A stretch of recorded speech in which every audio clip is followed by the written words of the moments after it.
Voice movement therapy is a way of working with people to facilitate a more full expression of the self.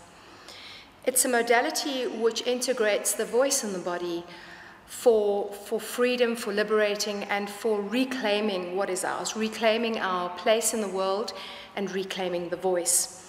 And what we do is we work with the metaphorical voice, so your place in the world, how you see yourself, and we work with the acoustic voice because we find that the sounds of the voice mirror where a person is. And that provides us with a very flexible way of working because we can either come in purely with sound or we can come in with ideas, with emotions, with experiences. Ultimately, though, we work to integrate the voice and the body. We've become very cognitive and very disconnected from our bodies, and in that we lose expression not only in the sound of our voice, but we lose our movement expression. We've become quite tight, our bodies hold a lot of tension, and we don't use our space, and all of that limits our experience of ourself and our expression of ourself. And so the voice movement therapy work provides ways of freeing up the body, ways of freeing up the voice so that you can claim your space in the world, you can claim your voice in the world and express what you need to express.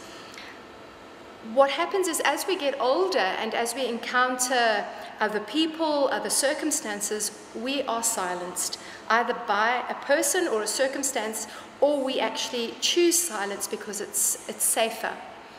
In voice movement therapy, we want to reclaim the voice from those silent parts of the self. And in order to do that, we've got a number of different techniques that we use. We start in the body. We are bodies. We seem to think that we have bodies. We start with a feeling of what does the voice feel like? What does what we call the vocal tube feel like in the body? And how can we change it? How can we make it bigger? How can we become aware of what's happening in this part of our body? Quite often the tension is sitting in the neck and in the shoulders, which is exactly where the vocal folds are.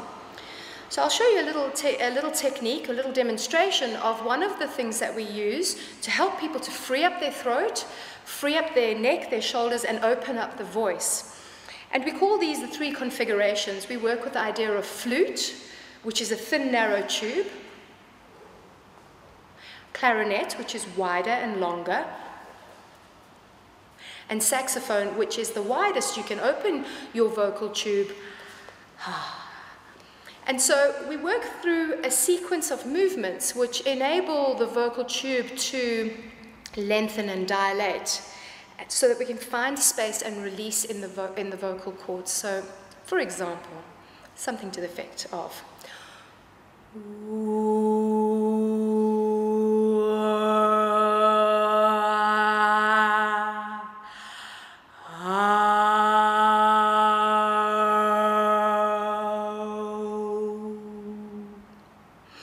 and we have various different postures which we incorporate into that small movement, which facilitate an awareness, a deepening awareness of what the internal space feels like.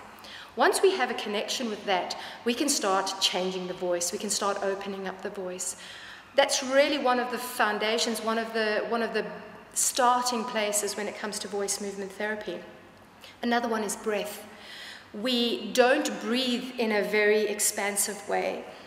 Because of the tension we hold in our bodies, we feel it's not polite or it's not nice to be seen as expanding into your space. We have a lot of tension and we land up just breathing in the top of our chests over here. We call it clavicular breathing. In order to have your voice, you need to understand that you have access to a lot more air, a lot more breath, because that's what produces the voice. In order to have access to that voice, we have to release the body. You can't expand your lungs if everything's contracting. So another foundation that we lay is to get people to feel what I call the three-dimensional space, a three-dimensional breath. So that yes, we are expanding into this part of the body, but we're also expanding sideways, and we're also expanding into the abdominal area. And this is not just a front body experience. the back also needs to move.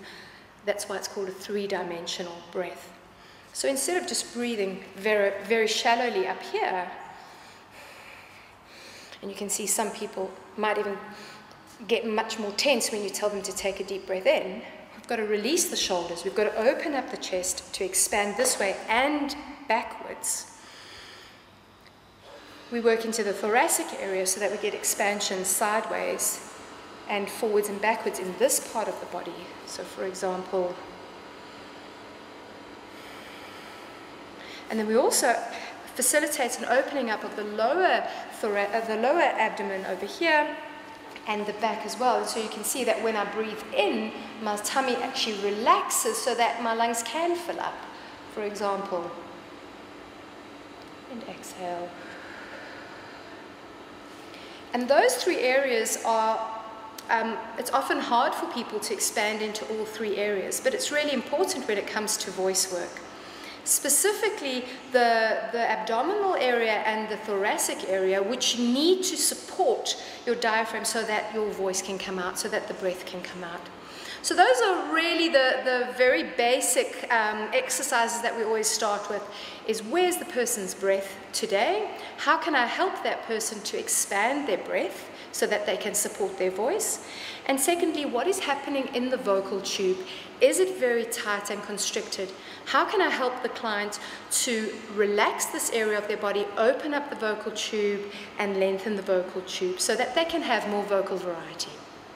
In helping people to dilate and lengthen the vocal tube, we incorporate 3 postural positions, which we link in what we call a cycle. So it's not about getting from point A to point B to point C. Every single moment within that journey is just as important as the next. But those postures or those markers allow us to facilitate an opening of the vocal tube and a change in the quality of the voice, and as a result of that, a release of stress and tension in the vocal apparatus, but also in the shoulders and the neck area. So I'm going to show you just quickly one of the cycles that we use, and you'll be able to hear the difference and the change in the quality of my voice just because my posture is changing. So we'll start with the flute.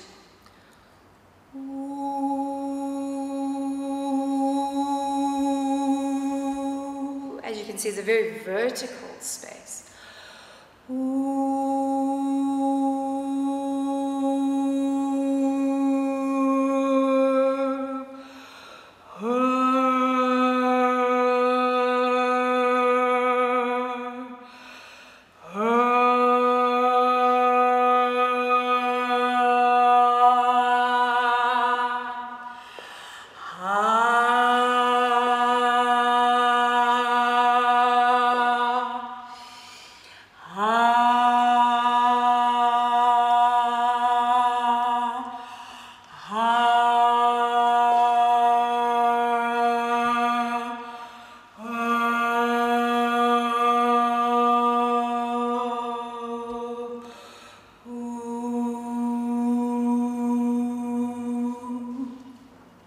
So in the vertical space, what we're facilitating is a short, narrow tube. As I sink down into the clarinet position here, you can see that it's much more relaxed. The body is not so held. It's a little bit more free flow here.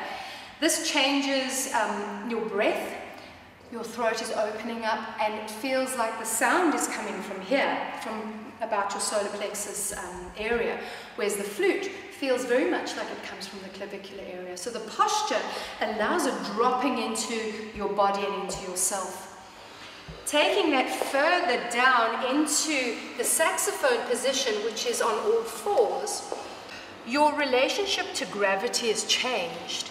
And as a result of that, your abdominal muscles are not doing the same thing as what they're doing when you're standing up. And that facilitates a deeper connection into your body and a feeling of the vocal tube really being able to dilate and lengthen the whole length of the torso.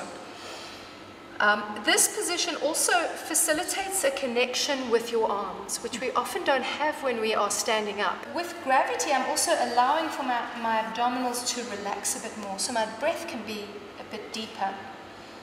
The journey back is also interesting because it requires that you find your balance, and it requires that you connect with your legs, so that when you come back into your vertical self, using your legs, you find a very grounded, centered self.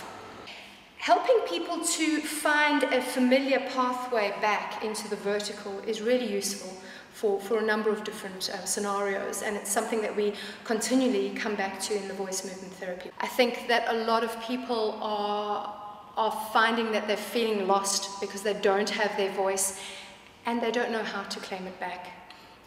The work that I do gives people a very safe container in which to explore, find new ways, and to reclaim their voice so that they can reach their potential and be happy and well and connect with others.